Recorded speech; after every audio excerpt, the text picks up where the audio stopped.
Finisce a reti inviolate il derby veneto, sesta giornata di prima divisione di Lega Pro. 0-0 tra Treviso e Portogruaro, due squadre dalla posizione in classifica e dal morale opposti. Padroni di casa penultimi con la peggior difesa del campionato, ben 12 gol subiti. Più rosea la situazione del Portogruaro. Ospiti quarti in classifica con 8 punti, imbattuti con solo 3 gol subiti.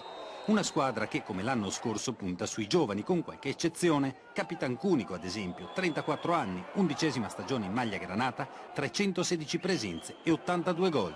La squadra di Maurizi domina buona parte della gara, quasi un assedio in alcuni frangenti, ma la sfortuna, qualche errore di mira e la bravura del portiere ospite negano il gol ai padroni di casa. Dal canto suo il Portogruaro si difende come può, prova qualche ripartenza e sfiora la rete con bomber corazze. Dall'ottavo del secondo tempo la squadra di Mister Madonna resta in 10 e la partita si complica.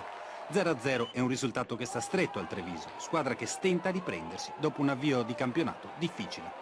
Vabbè, meritava di vincere e mi dispiace mi dispiace per i compagni di viaggio che sono i calciatori, la gente che si è intorno a noi che non si è ottenuto questo buon risultato.